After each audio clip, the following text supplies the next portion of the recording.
And last year, we decided to launch this initiative, this multi-million-dollar advertising campaign, because we were sick and tired of seeing companies go woke in order to distract from their betrayals and their failures in the marketplace.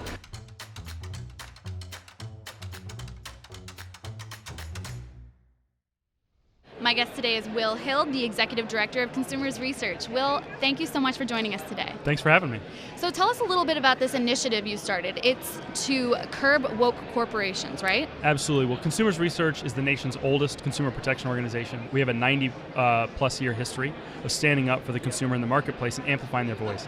And last year, we decided to launch this initiative, this multi-million-dollar advertising campaign, because we were sick and tired of seeing companies go woke in order to distract from their betrayals and their failures in the marketplace. So companies like American Airlines, Nike, and Coca-Cola had all taken woke positions, cozied up to woke activists in order to distract from some of their failings. And we were just sick and tired of it, so we started a name and shame campaign. And so who are these? Name and shame some of these people. Let's hear it. Yeah, absolutely. So like one of the worst offenders, for example, is American Airlines. Okay. This is a company that is routinely rated the worst airline in America by Wall Street Journal. They lose the most bags of any airline. They kick the most passengers off of flights involuntarily. They received a multi-million-dollar bailout during the initial year of COVID in 2020, and that same year, their CEO, Doug Parker, paid himself an 8-figure paycheck courtesy of the American taxpayer. Immediately after that, we find them wading into political issues like in Texas with election integrity legislation that they know nothing about because they're trying to distract from their failings, from their CEO's exorbitant pay courtesy of the American taxpayer. Wow. So we wanted to name and shame them and say, it's just not going to work. You're not going to be able to distract. And a lot of these companies are doing, and corporations are conducting really ideological corporate training programs too, right? Yeah, absolutely. You're seeing that with companies like American Express, or as I like to call them, Un-American Express.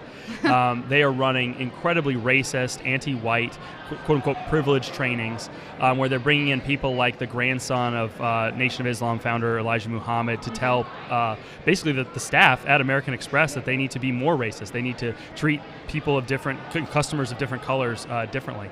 And so towards that end, one of the companies that were also targeted was BlackRock, who's been kind of a collaborator with American Express in that sense. Can you tell us a little bit, what is BlackRock? What should we know about BlackRock? That is the worst company in America that no one knows about.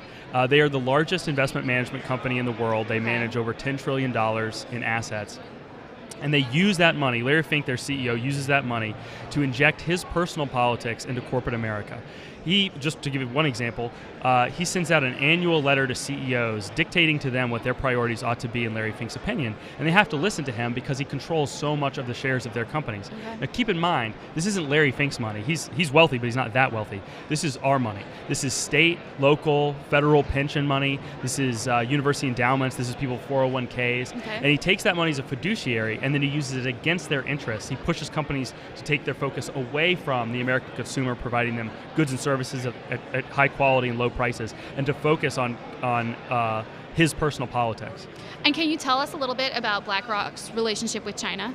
Absolutely. Well, it's really a 1-2 punch to the American consumer. I mentioned what he's doing here domestically, taking companies like Exxon, for example, off of focusing on their customers. In China, it's a completely different story. He takes that same money, those same investment dollars, and he pours billions and billions of dollars into CCP-owned companies building up the Chinese economy. And he doesn't bully them or put any kind of restrictions on the money over there. You see, here, he really only cares about power. And here, it's all about cozying up to the Democratic Party. In China, it's all about cozying up to the Chinese Communist Party. So it's the same game, he's just cozying up to two different groups. Super interesting. So how does consumer research, what's consumer research's goal with providing all this information to the American public? Absolutely. Well, as I said before, the average person doesn't know anything about BlackRock, so we're trying to educate the American consumer on why so many companies seem to be going woke for no reason, and why these companies seem to be betraying their interests and not focusing on them. So the first thing is we want more people to know about it, and they can find out more at whoislarryfink.com. Again, that's whoislarryfink.com. But also, we want to alert state officials who may not be aware of what this is doing to their state economies, how this is threatening the interests of their citizens. Right. So like last year, for example, we put out a 4-page report on BlackRock's activities with China. and sent that to the governors of the 10 states who had the most money being managed in their pension fund by BlackRock. And immediately we're in the state of Florida. Governor DeSantis, within a few weeks of getting our letter in the report, recalled BlackRock's ability to vote the shares of the Florida pension fund and asked for a full audit of everything the pension fund owned that was a Chinese asset. Wow. And we're also seeing state officials like West Virginia Treasurer Riley Moore, another state where we sent a letter. He has actually divested that state of BlackRock. Wow. Great. So what advice would you give to Americans when they're looking to spend their money, which corporations they want to be involved with? Do you have any advice for them? Absolutely. The number one thing is to educate themselves. The number two thing is to amplify, and speak up. Corporations do listen to feedback and calls. Sometimes I think people think, oh, well, if I just don't buy the product, then they'll get the message. Mm-hmm. But that could mean a lot of things, right? So the best thing to do is to get educated on the issues, speak up to these corporations directly, and then tell your state officials, how you feel and whether you want your state to be involved in BlackRock. All right. Well, Will, thank you so much for joining us. We really appreciate you sharing your thoughts. Thank you so much for having me. Appreciate it.